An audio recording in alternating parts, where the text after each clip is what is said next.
Get your ears wrapped around the Golden State Media Concepts Basketball Podcast. All the scoop you need to know from college basketball to the NBA and even March Madness. News of your rising stars. Topics on and off the hardwood. This is the Golden State Media Concepts Basketball Podcast.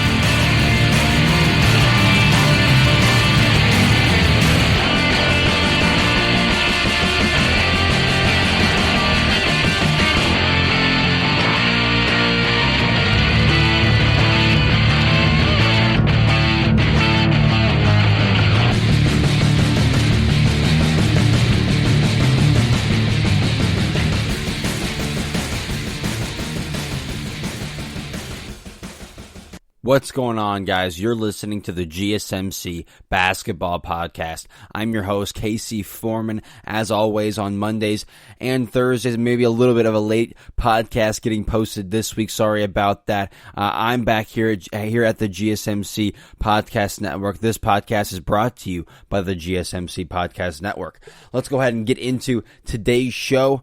I got a packed one for you this past week. The biggest stage in basketball was finally set and is underway, is in the books. Game 1 is in the books for the NBA Finals.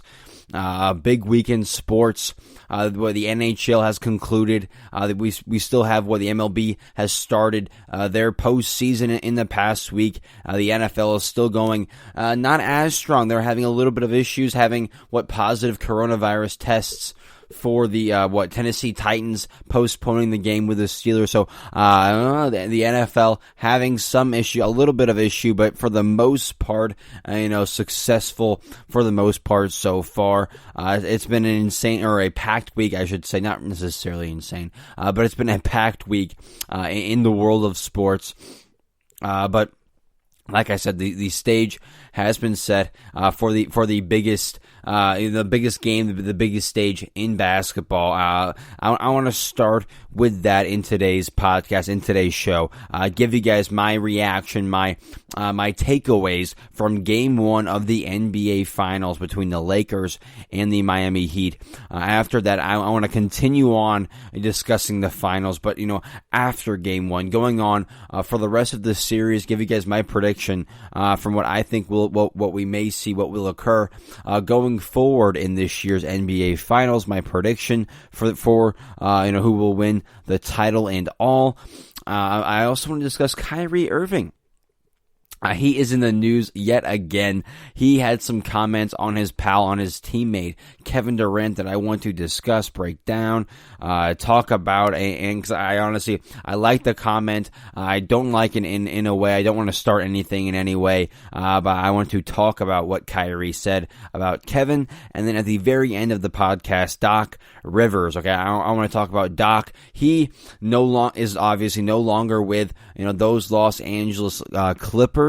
Departed from the organization. They left. I think it was somewhat mutual, but I think for the most part, Ballmer. I think if Ballmer wanted Doc to stay, he would still be there. Doc is no longer in Los Angeles. He is now in Philadelphia. That happened quick. He signs with Philly. I want to talk about that at the very end of the podcast. But like I said, let's start out with the NBA Finals. The biggest stage in basketball is occurring. But you wouldn't necessarily know that by looking at those ratings at the views, because they actually, Game 1 actually had the lowest ratings, viewership ratings since 1994 for the NBA Finals. Lowest Game 1, or I don't know if it's just Game 1 or just NBA Finals ratings in general. Either way, lowest since 1994. Not great, but again, the year in the pandemic, people are watching other sports. A lot of other sports are going on, but again, a lot of people are home in general, so you shouldn't be necessarily seeing I don't think the lowest number since 1994. Don't want to, blow it up or anything and make it a huge deal. But man, a little bit of a disappointment there for the league, revenue and all. But like I said, biggest stage has been set. LeBron is facing his old team and his old coach on the Miami Heat. Miami, who steamrolled, it seemed like, through that Eastern Conference, very LeBron-like, only 3 losses up until the finals. So Miami steamrolls through that Eastern Conference. Game 1 was Wednesday. Yeah, Game 1 was Wednesday. Los Angeles won 116-98. I was a little bit surprised. Honestly, I was a little bit surprised. Miami going up until the finals. Miami was on fire versus Boston, Milwaukee, Indiana. On fire. They steamrolled, like I said, only 3 losses up until making the NBA Finals. They lose Game 1, now getting their 4th loss of the postseason. The Lakers also had only 3 postseason losses. They still only have 3 postseason losses. But either way, Miami was looking hot, steamrolling through that Eastern Conference. But in Game 1, they shoot 42% from the floor, 31% from that 3-point line. So 42% from the floor, 31% from the 3-point line. Injuries were a big factor in the loss for this Miami Heat team. Injuries kind of played the role, it seemed like. Bam Adebayo, a huge factor, does it all guy for Miami. Bam, only 21 minutes, shoulder sprain for him, only playing 21 minutes. Not even half of the ball game Bam plays. Another guy, very important guy in the lineup for Miami and Eric Spoelstra, Goran Dragic, only 15 minutes. A little bit over a quarter for Goran, only 15 minutes with a foot plantar injury, sprain. I'm not quite sure with the specifics. Either way, it's not looking good. He could miss the rest of the series potentially with that injury. Goran only played 15 minutes in Game 1. We know how vital I'll get into that in a second. Jimmy Butler rolls his ankle midway towards the end of the game, maybe midway towards the end though of the ball game. Midway though. Either way, he rolls his ankle. Jimmy plays 33 minutes, but again, possibly on a bum ankle. It did look like a little bit of a somewhat intense roll, tweak of that ankle. We'll see. He's a tough guy. He's going to play through it, obviously, in the NBA, in the finals, his first finals. He's going to do everything he can to play through it, obviously. But I do think if these players, Butler, Dragic, Bam, if all 3 of them are healthy the entire game, if they all 3 play the entire game, I do think it's a different story for the Miami Heat. Miami was up 13 points at full strength in that first quarter, right? They were at full strength in that first quarter. They were up 13 points in that first quarter. Let's see. Yeah, up 13 points. Then we see some injuries go down. Like I said, Bam, only 21, 15 minutes for Dragic, up 13 in the first quarter. Then Los Angeles goes. The Lakers go on a 75-30 run. Again, 75-30 run. Insane. Those are insane numbers. That is a historical run, in my opinion. 75-30 run. Okay, the Lakers outscored Miami by 45 points in less than 2 quarters. Okay, in less than 2 quarters, the Lakers outscore the Miami Heat by 45 points, going a 75-30 run after Miami goes up 13 in the first quarter at full strength. LA was able to get shooters open and, give them their compliments, give them their due compliments. LA, a thing they have, I don't think getting them open has been an issue, but knocking down the shots. They were able to do both things in Game 1, getting the shooters open, and they were able to knock down open and contested jumpers. Again, a lot of open jumpers, it seems like. But Caldwell Pope and Danny Green, they combined for 5 3-pointers and 24 points. So 5 threes, 24 points for Caldwell Pope and Danny Green. Anthony Davis, okay, what did he do in his first NBA Finals game, in his NBA Finals debut? Anthony Davis goes for 34 points, 9 rebounds, 5 assists, 3 blocks, 52% from the floor, 50% from the 3-point line. Yeah, NBA Finals debut. Let's take that into consideration. The biggest stage possible. The first time he is playing on the biggest stage in basketball, he goes for 34, 9, 5, 3, 52%, 50%. That is an insane stat line for anyone in the NBA Finals and in general, or a good stat line in general. But for the NBA Finals, especially in a debut, it was definitely one of the best debuts we've seen. But either way, like I said, 34, 9, and 5. LeBron goes for 25, 13, and 9. 25, 13, and 9 for LeBron. Also shooting 52% from the floor and also shooting 50% from the 3-point line. So him and Anthony Davis shooting 52 and 50 from the floor and 3-point line. Both score over 13. Or sorry. Both score over 25 points. Both have over 9 rebounds, over 5 assists. So both play very well. Both have 2 3-pointers that go in out of 4. Great game from the duo. I think first in Shaq and Kobe on the Lakers, or anybody in the finals. So obviously, since Shaq and Kobe, to combine for 25, 9, 5 plus in the finals. AD and LeBron were. Caruso contributed, like I said, as did Danny Green and Caldwell Pope. But Caruso 10, 4, and 2.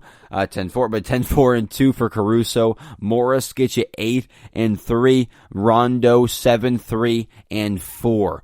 So you got a lot of people contributing here. Again, Rondo, Caruso, Morris, Danny Green, Caldwell Pope, and then obviously your 2 stars and AD and LeBron both have a very good game. So the formula, played out to its peak, to its max level, it seemed like.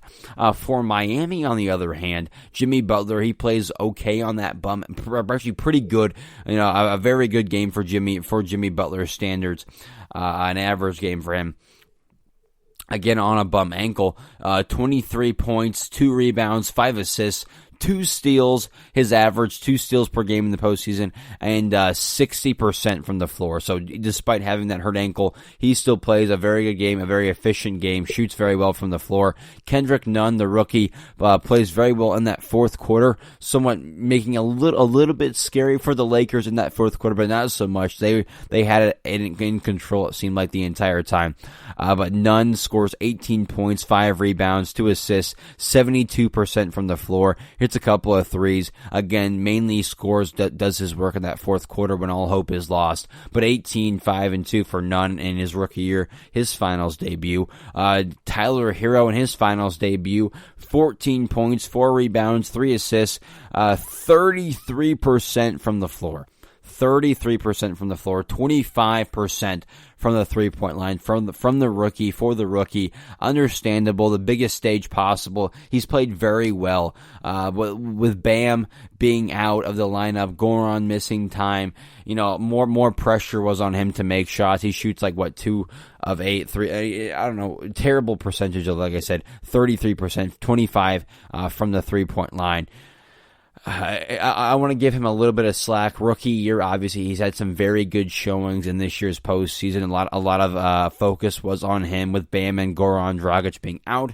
But again, only 14 points, not a good shooting performance from the rookie. Bam, like I said, only 20 minutes. He only scores 8 points and 4 rebounds, 25% from the floor. He shoots 2 of 8, not Tyler Hero. It was Bam. He shoots 2 of 8 from the floor, 25% from the floor, only 20 minutes.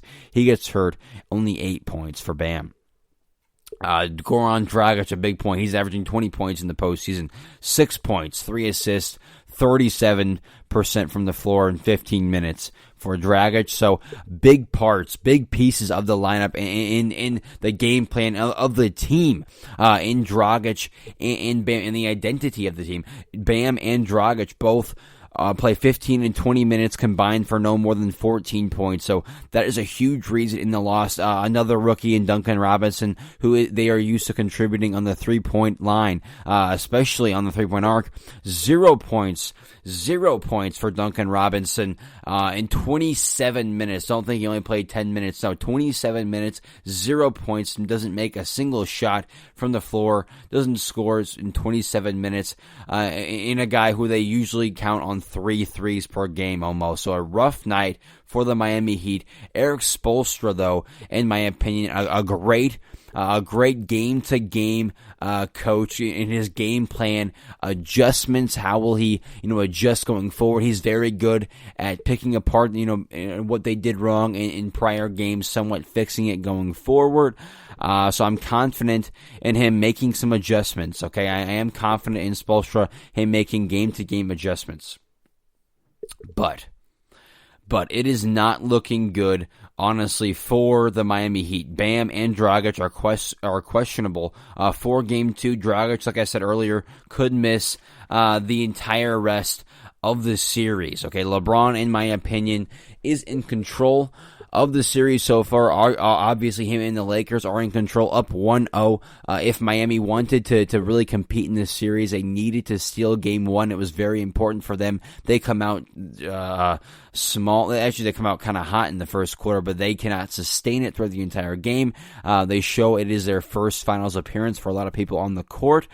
And, they show that they are an underdog. They really are the underdog. They weren't supposed to be here, but again, don't count them out. Jimmy Butler, I want to talk about it, in my next segment. Don't count out the Miami Heat.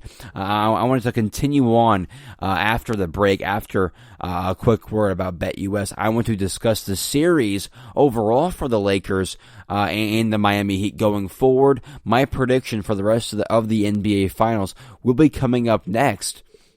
But first, like I said, a quick word about the only sportsbook that I endorse, and that is obviously BetUS. If you've been listening to my podcast, you've heard this over and over. But again, if you haven't yet, it's time. Listen up, sports bettors. This is obviously me, Casey, here to tell you about my favorite sportsbook, BetUS. Football, basketball, baseball, they are all back, all going on, and that means it's time to get down your bets. Like I said, I only endorse one sportsbook, and that is BetUS.com.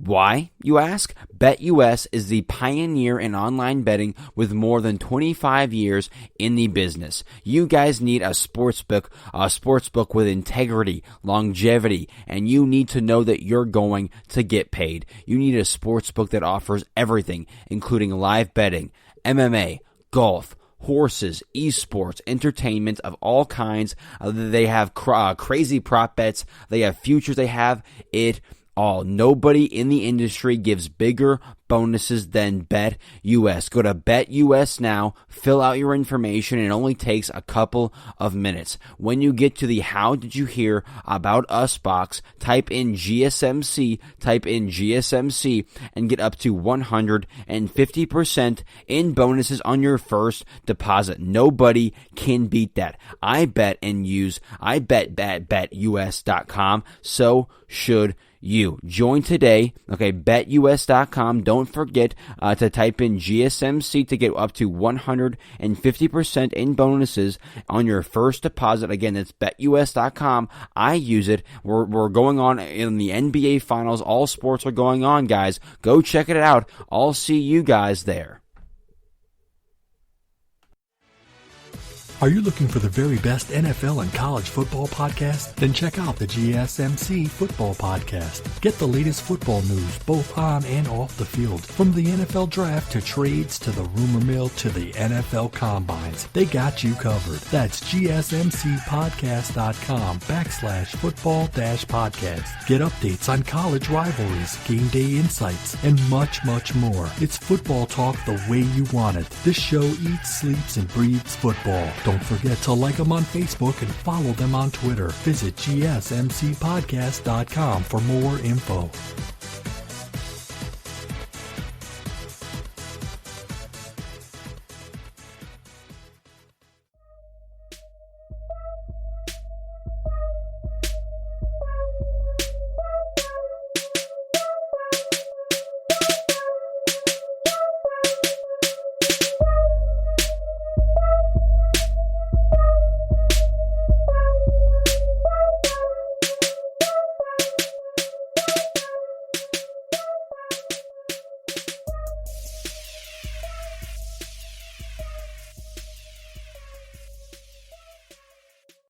All right, welcome back, everybody. Like I said before the break, I want to continue to discuss the NBA Finals.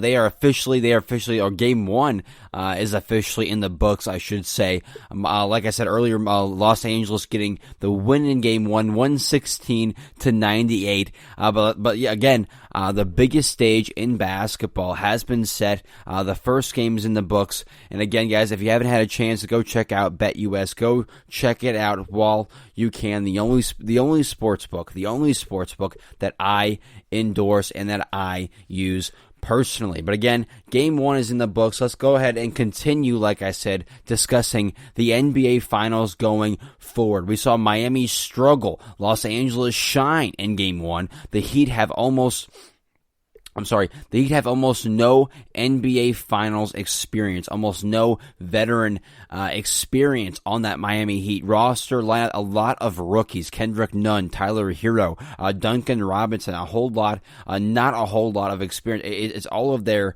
first Finals appearance. It's Jimmy Butler's first, Dragic's first, Bam's first, so on and so forth. There's a whole lot of firsts there for the Miami Heat. And then on the other end, for Los Angeles, for the Lakers, they have veteran and finals experience to share, to go around, honestly, with Dwight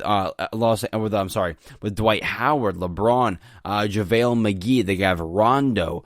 I know I'm missing a player or so on there, but again, veteran experience all around, postseason experience all around that Los Angeles team. LeBron obviously in his 10th NBA Finals now, but for the Miami Heat, we saw rookies like Hero and Robinson struggle in Game 1, and we also saw Miami become riddled with injuries in Game 1. They are a team, and they've been a team who relies on not just one guy. Again, that was kind of a benefit for them, a thing propping them up in comparison to a team like Milwaukee, who relied on one guy in Giannis way too much. So a team in Miami who relies on not just one guy, they rely on many different players. They have a lot of different players who are all very important to the system that everyone has bought into.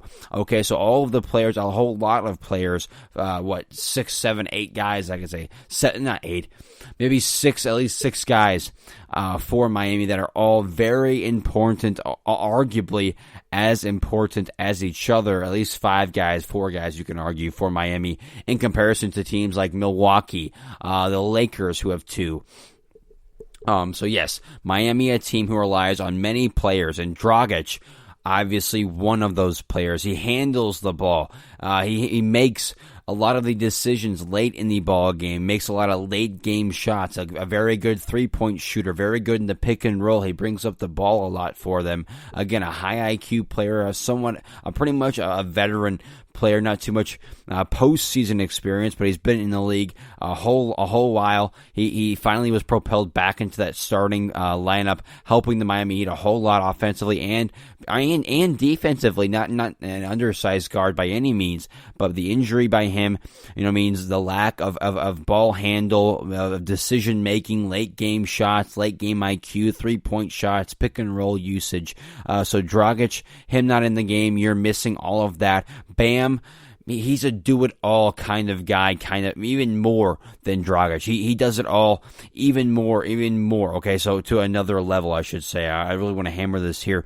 He scores, assists, rebounds, a two-way player, a pick-and-roll threat. He is a threat, honestly, for we saw him closing out the Boston Celtics, a 30, I think it was like 30, 14, and 5 or something. I don't know. Either way, Bam is capable of doing it all. Like I said, he scores, assists, rebounds, plays defense, very good in the pick and roll, does very good in that system. All of the players have their own kind of gravity as to where, they bring the defense with them. That's why they rely on all of their players. If they're all healthy and playing at a high level, the defense is going to gravitate to the guy who's hot, leaving the other player who's very capable of making that other shot. So all the players are just as important as the other. Okay, they have, again, Dragic, Bam, Jimmy, Hero, they're all just as pretty much, well, obviously, Jimmy being probably the most important player of them and Bam, but all the other players like Dragic and Hero, all vitally important as well to the success of this team.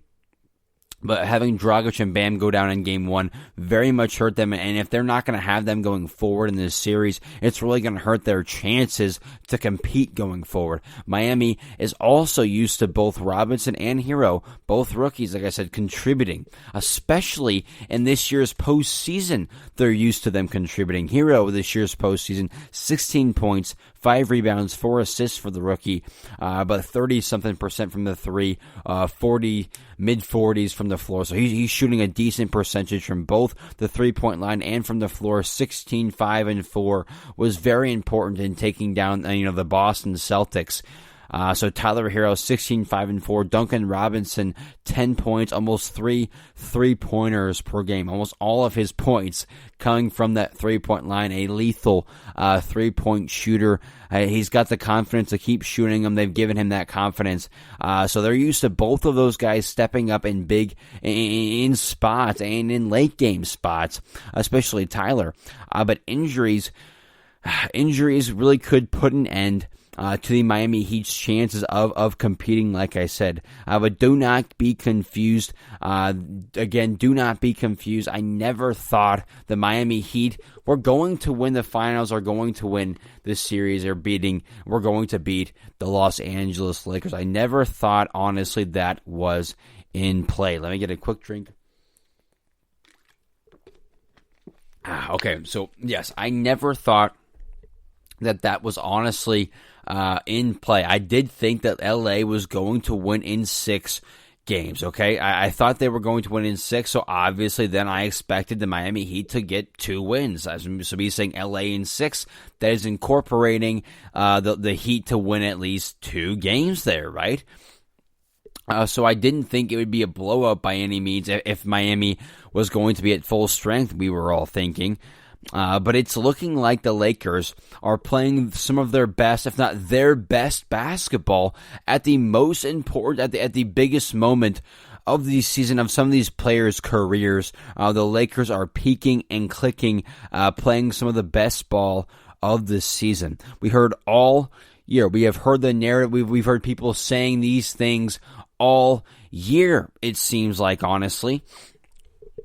And what have they been saying? I want to tell you. This Laker team is not deep enough. The Lakers are not deep enough to win the Western Conference or win the NBA Finals at that. They're not good enough to beat the Los Angeles Clippers. They're not even the best team in Los Angeles. Okay, we've heard that all year long. They're not even the best team in LA. They're not even the best team in the Western Conference. How are they going to get to and win an NBA Finals? Okay, so we heard that. Okay, that was one of them.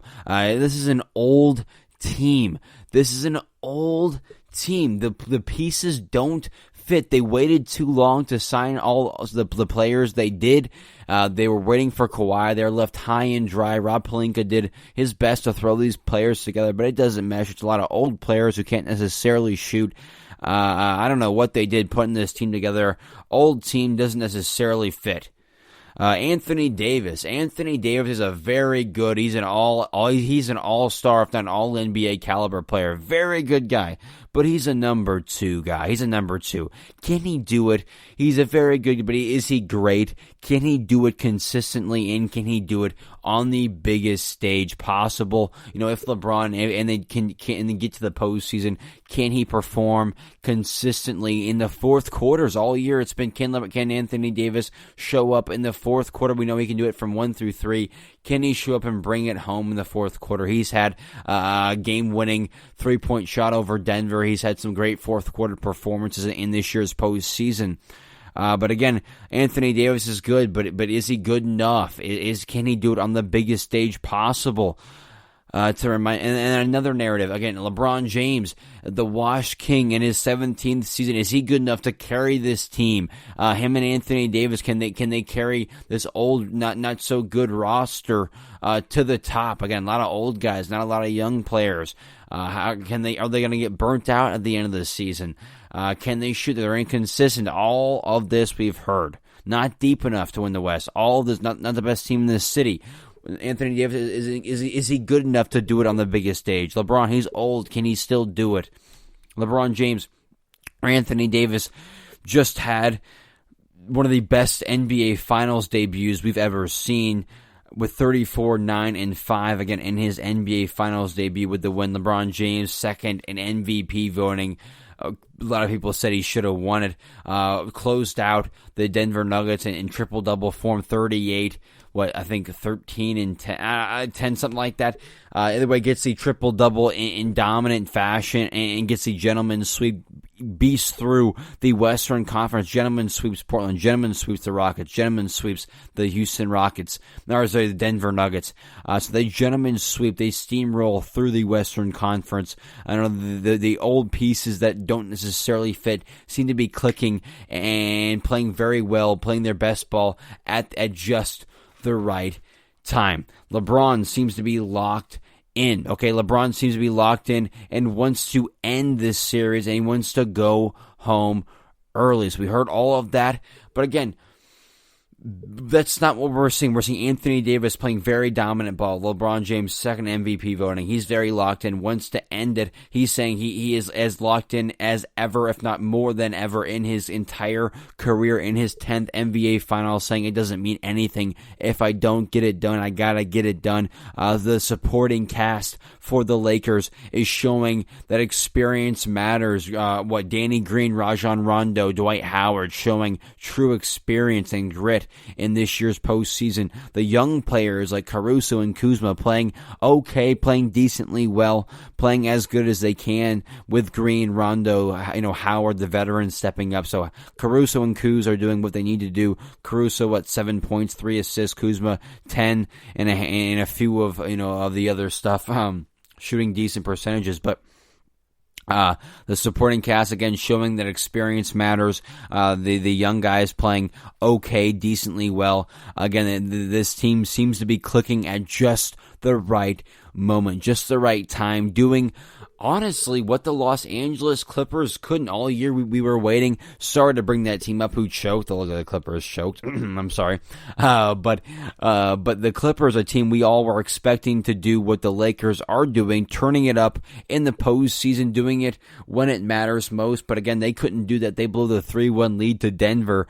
Insane to think about. I don't want to discount that or forget about that by any means, but man, I cannot believe that the Los Angeles Clippers could not do what the Lakers are doing, and we all thought it was going to be the exact opposite. That come postseason, to come the playoffs, the Clippers were simply going to turn it up defensively, offensively, show everyone they're the best and deepest team, which it looked like they were and were capable of doing. But ultimately, the Lakers, the team that everyone said was old and not capable of doing so, or unlikely of doing so, they are doing exactly what no one thought they could, turning it up and clicking at just the right time. Again, doing what the Clippers said they would do, and doing what we all thought they could do. I was guilty in there, being a player, of the moment, a prisoner of the moment I was whenever I saw them play some great defense in glimpses, shut teams down in glimpses, go up 3-1 to Denver. I really did. I was a prisoner of the moment, saying this team is going to be tough. The Western Conference Final is going to be the Battle of LA. I was one of the people saying the Clippers were super deep and arguably the best team in the league, but I always picked the Lakers to win the whole thing. I'll get there into a second, but I always said that. But either way, the Lakers are doing what the Clippers couldn't do, turning it up at the most important time of the year, with all of the injuries to Miami and the little experience that they do have.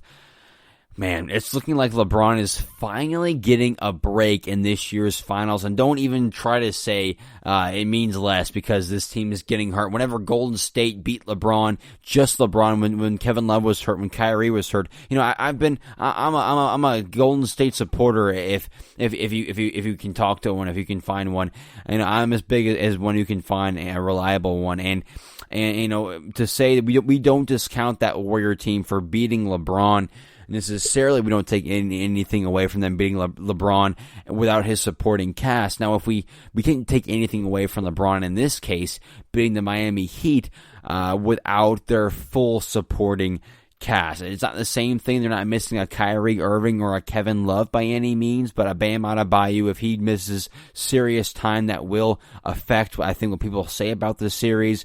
But and if he goes ahead and sweeps the series, people are going to say it's way too easy and knock him for sweeping the NBA Finals, something that's never been done. He may even be criticized for sweeping a team in the NBA Finals. That has never been happened before. Never once has a team been criticized or a player been criticized for sweeping a team in the finals in dominant fashion. That might just happen. So be tuned in. Wait for that. It just might happen. People might just start criticizing LeBron again for sweeping in the NBA Finals in dominant fashion. But again, I'm very confident in LA to win this year's title with all the injuries to LA, to Miami, the little experience they have.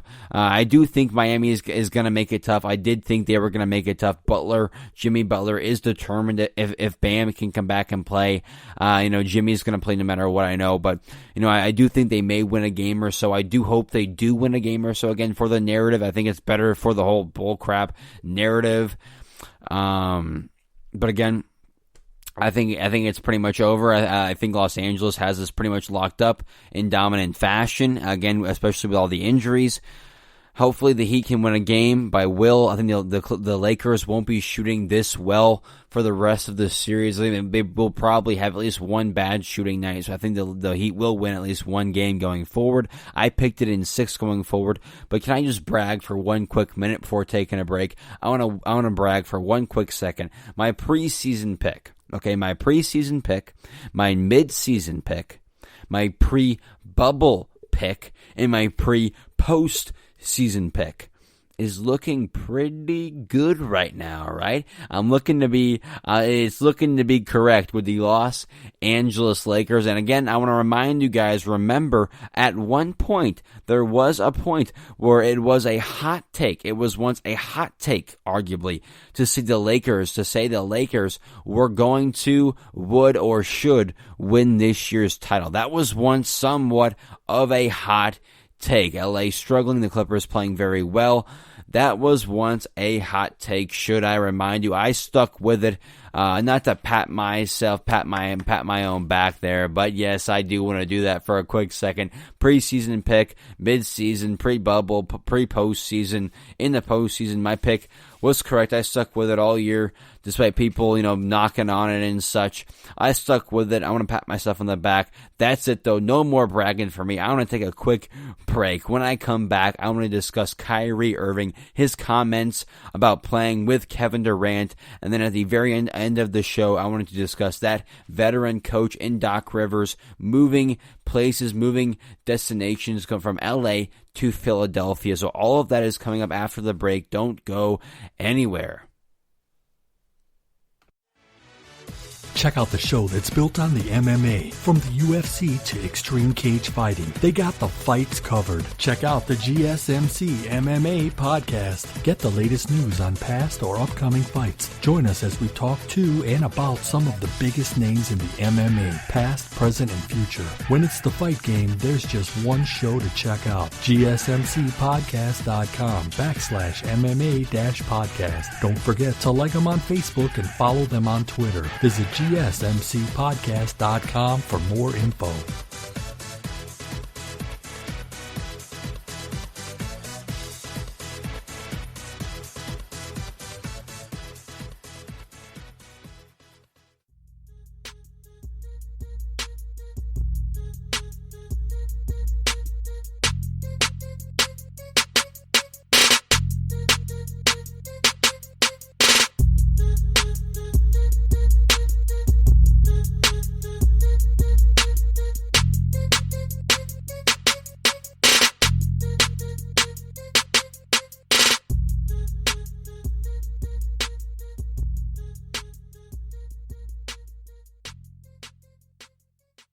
All right, guys, welcome back. Like I said before the break, I want to talk about Kyrie Irving. He's in the news again. He made some comments about his teammate, his friend, and Kevin Durant. I want to go ahead and discuss that. But just in case you have forgotten, just in case you forgot, the Nets have had Kevin Durant and Kyrie Irving. Yes, both Kevin Durant and Kyrie Irving sidelined basically all year. Kevin hasn't played a wink, a single dribble, and Kyrie has played, 20 or so games. So yeah, the all-NBA duo has been sidelined all year, just in case you have forgotten.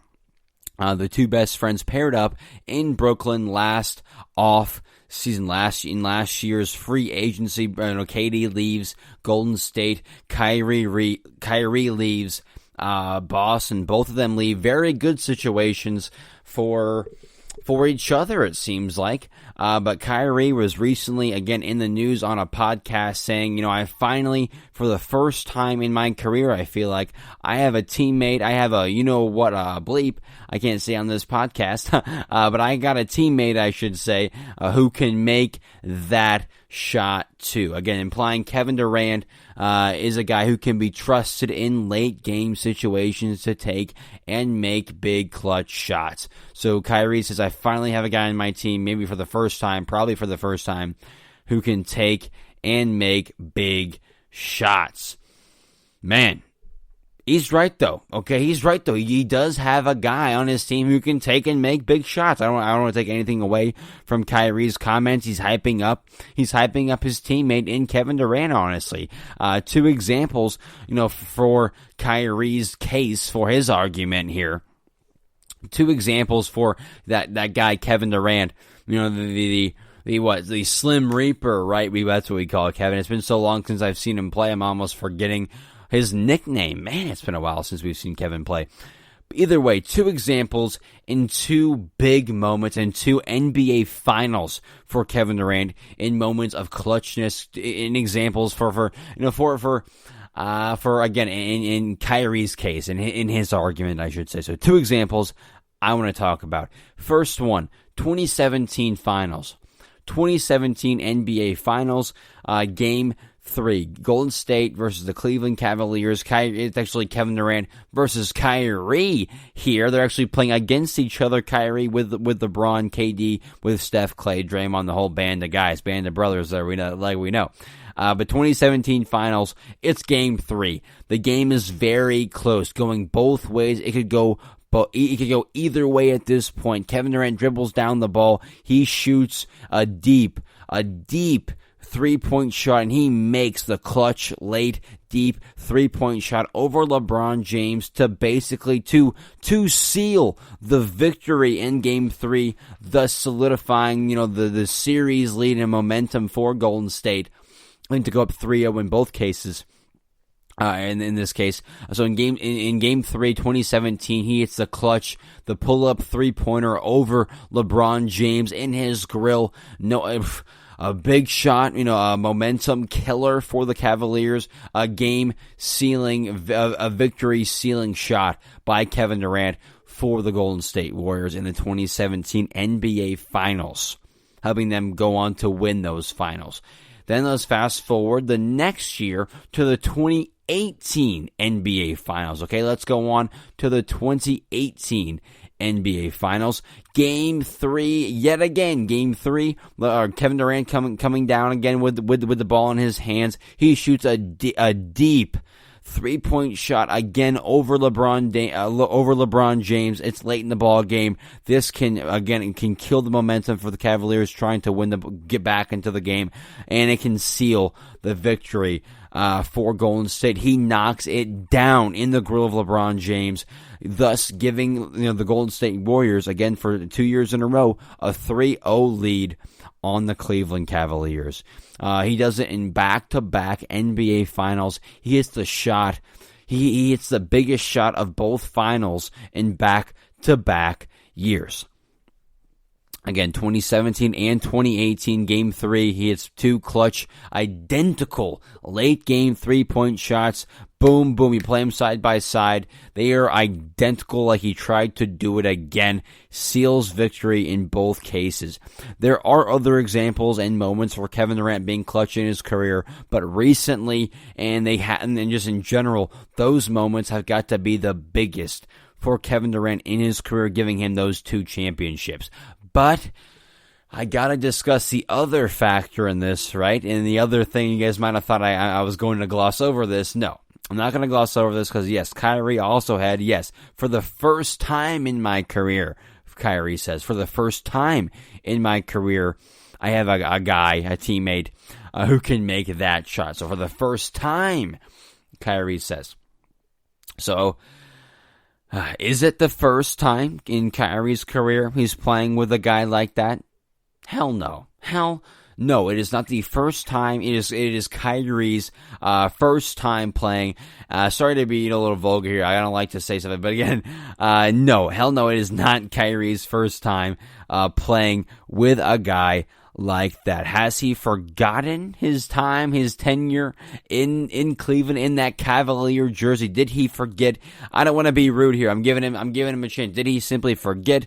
Is he just trying to hype up his guy in Kevin Durant? I don't want to start beef here or anything. Was he trying to take a shot at Durant? I saw a shot at LeBron. I saw a video of Kyrie on some sort of social media saying, it's no hate, it's all love. I don't know why all people in the media are putting out all the hate. So I don't want to be one of those people putting out all the hate in any sense. He did come out and say it's no hate, it's all love. So I do think he was trying to simply hype up his teammate, saying he's excited to play with his teammate in Kevin Durant. I think that was the biggest factor here. But when you say it's the first time you play with a guy like that and you've played with a guy like LeBron James, obviously there's a little bit of shade going to be thrown at LeBron. If you meant to or not, Kyrie, a little bit of shade is going to be thrown at LeBron when you say it's the first time in the career you have a guy who can take and make big clutch shots. And you play with a guy like LeBron James, arguably the best player, some people say the best player ever. Yes, that is, some people are going to say shade at that guy, LeBron. Did he simply forget? Again, give him a chance. Is he just hyping it up? I don't want to know. I don't want to speak for him. It's not for me to say. But it is for me to say, though, that LeBron is that guy. LeBron is also that guy. It is my duty to say that as well. LeBron is that guy. Kyrie has played with 2 of those guys now. Kyrie, I don't know if Kyrie remembers this game, or maybe he remembers it a little bit too well. Don't want to poke holes in anything here, jab at anyone here, but maybe he remembers this game too well. The Cleveland Cavaliers are down to the Chicago Bulls. Cavs are down to the Bulls 2-1 in the series. They're down a point. They have the ball possession to win the game with a second or so left. The play is called for Kyrie Irving. The play is actually called for LeBron to inbound the ball to Kyrie Irving, and LeBron James, he says screw that, okay? It's said LeBron. It's called for LeBron to pass the ball into Kyrie and for Kyrie to take the potential game-winning shot. LeBron says screw that. He goes in, he makes someone else inbound the ball. He takes and he makes the game-winning shot, the game-winning jump shot, to win the game, tie the game, and not go down 3-1 to the Chicago Bulls. So he takes and makes the game-winning jump shot. Either way, even though the play was not called for him, even though the play was called for his teammate and Kyrie Irving's play, it was called for him to take out the ball. He says screw that, takes and makes that game-winning shot instead of Kyrie, so maybe Kyrie remembers that. LeBron is also the all-time leader. LeBron is the all-time leader in game-winning shots in the postseason. He has 5 game winners in the playoffs, the most in postseason. For a guy who's not clutch, he has the most game-winning shots in the most important time in all of basketball. So I'll let you decide what you think the reasoning here is. I think for the most part, though, Kyrie was simply trying to hype up his teammate and Kevin Durant. They haven't played together yet. They're best friends. I think he's simply excited to play. Maybe, but like I said, there's obviously going to be a little bit of shade being thrown to LeBron when you play with a guy like him and you say for the first time, I have a guy like that. Yeah, that for no doubt, if he didn't mean it, I'm sorry. A little bit of shade is going to be thrown at LeBron. no matter how you meant, no matter how you wanted him to take it. But yes, we know Kyrie is that guy hitting the shot of shots, as it's been called, in the NBA Finals over Steph Curry. He hits the big shot. They win in Game 7, come back 3-1 in the Finals, first ever. So we know Kyrie is capable of hitting clutch shots. We know Kevin Durant is. We know LeBron is. I'll let you guys decide your reasoning, your opinion on that comment by Kyrie. I think he's, for the most part, simply trying to hype up his guy, Kevin Durant, though. I want to go ahead and take a quick break, okay? A quick break, my final break of my final episode of the week. Actually, I want to discuss coming back Doc Rivers. He is going to Philadelphia rather quickly, right? Rather quickly after departing from the Los Angeles Clipper organization. That is coming up next. Don't go anywhere, guys. That is coming up next. Keep it locked. Check out the show built around the women of MMA. From the UFC to the extreme cage fighting, we got the fights covered. Listen. It's the Golden State Media Concepts Women's MMA Podcast. The latest news of upcoming fights, discussions of previous matches. Join us as we talk to and about the biggest names in women's mixed martial arts, past, present, and future. When it's the women's fight game, you know where to listen to. The Golden State Media Concepts Women's MMA Podcast.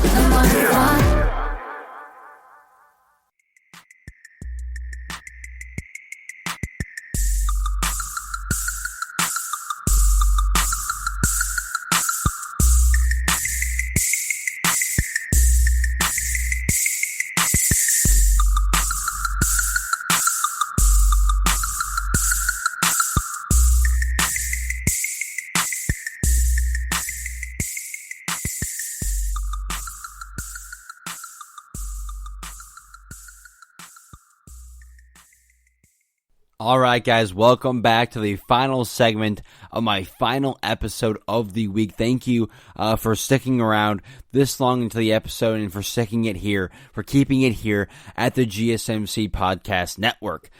Again, like I said before the break, I want to discuss Doc Rivers. He was fired. He has departed, I should say, from the Los Angeles Clipper organization after yet another second round exit and another blown 3-1 lead.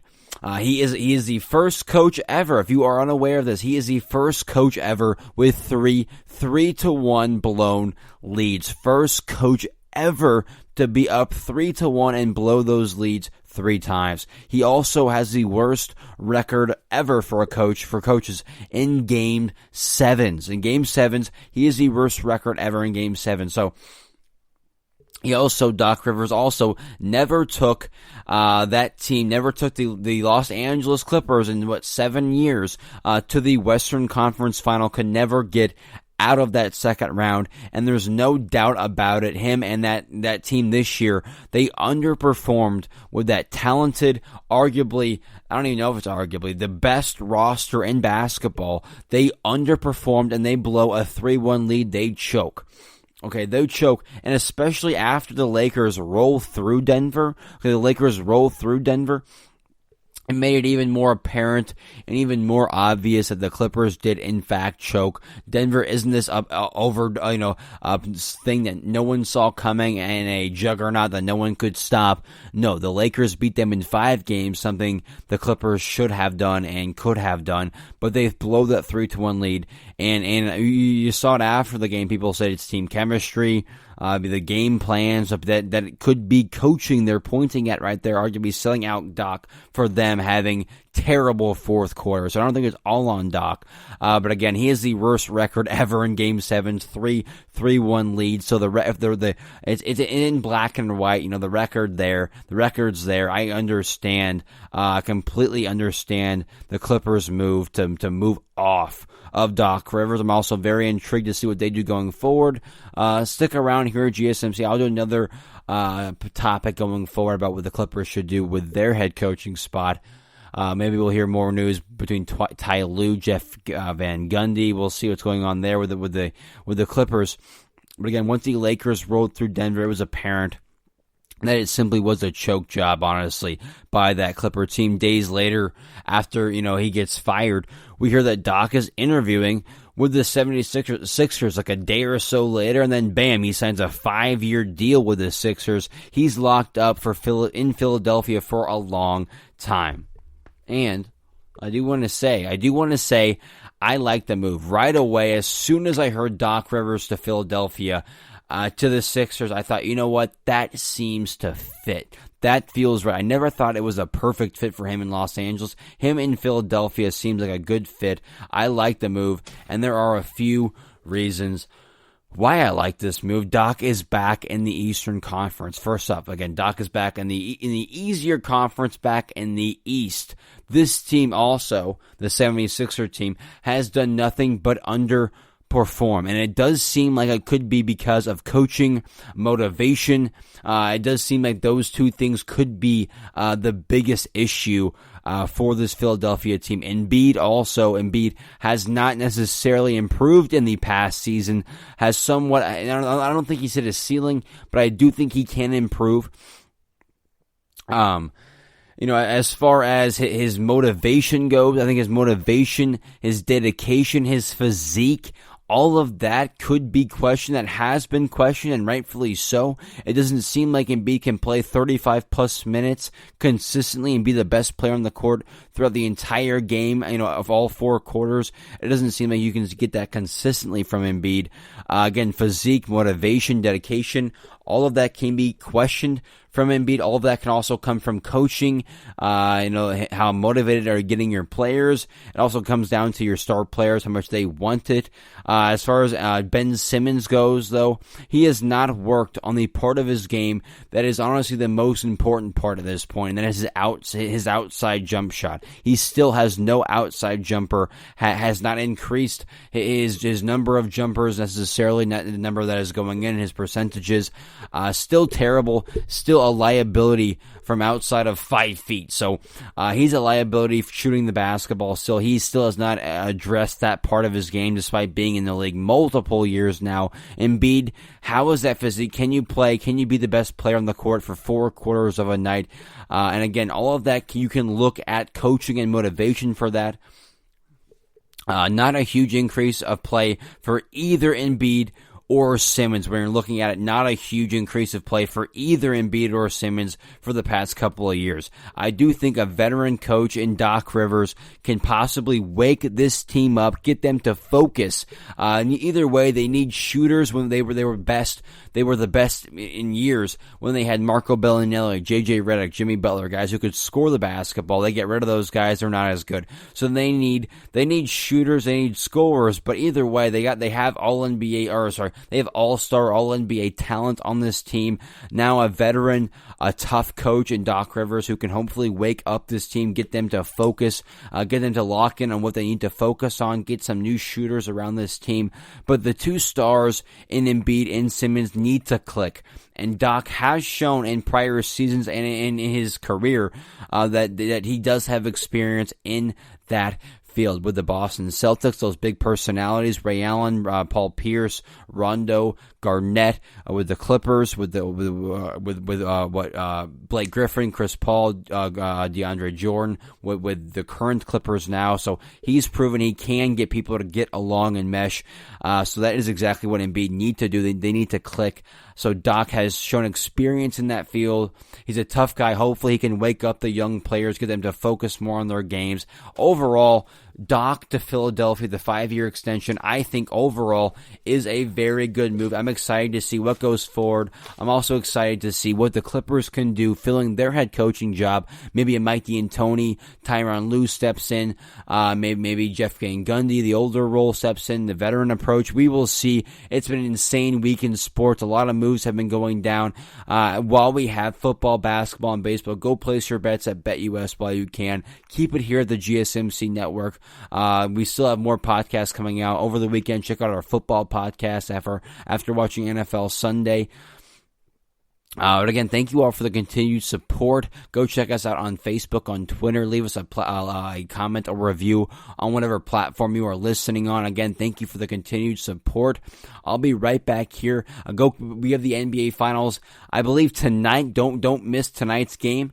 NBA Finals Game 2. We'll see what goes down. I'm pretty confident in my prediction going forward.